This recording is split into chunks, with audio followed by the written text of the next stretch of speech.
At independent practice from lesson 6.3.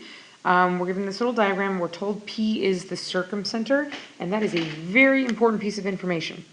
So P is the circumcenter. That is this point, which is in the center of the triangle. Because it is the circumcenter, that means it is created by the perpendicular bisectors. And look, we can actually see little right angles here, right, everywhere. So not only does this mean that like that little piece there is coming at a right angle, but it also means the pieces on either side are going to be the same length. So over here, these little segments are the same. But more importantly for this particular problem, because they're giving us BP and CP, that is from this vertex to our circumcenter. And then CP is from that vertex to the circumcenter. And then they ask you to find AP. Now, luckily, this has actually already been marked on this diagram, so we didn't even have to bring this knowledge with us. It was already there.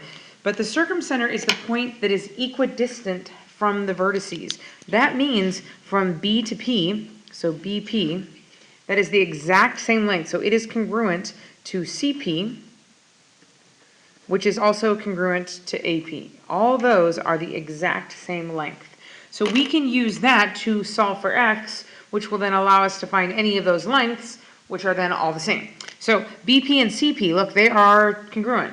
That means their expressions are equal. So I can do negative 5x plus 2, because that is equivalent to BP, and set that equal to 2x plus 30. Because if the figures are congruent, then their values are equal. All right, so now I'm just going to solve this equation. I'll subtract 2x from both sides. That's going to give me a negative 7x plus 2. That'll equal 30. I'll subtract 2 from both sides there. Here, I'll slide it up so we can see this a little better. That's going to be 28. So x is going to be a negative 4. X is negative 4. All right, so that doesn't actually answer our prompt, right? Because our prompt specifically said, find AP. Well, what is AP? Well, that is this distance right here.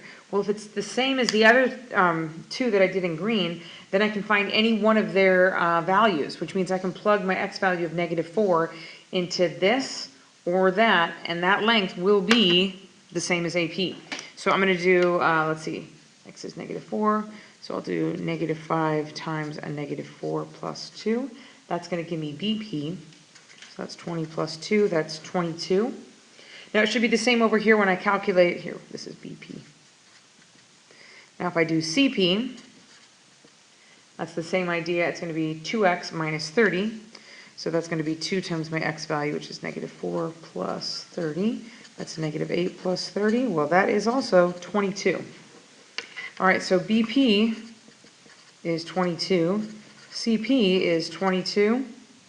And because BP and CP and AP are all congruent, that also means AP is 22. So this is really our final answer here. Now notice, by the way, I did not use that segment notation here because I'm talking about its value. I did put that little bar above the BP and the CP and the AP here, because here I'm talking about congruence. Figures are congruence, numbers are equal. So when I'm saying that it's actual value, I use an equal sign there. Hope that's helpful. Message me anytime with questions, and I will see you in class.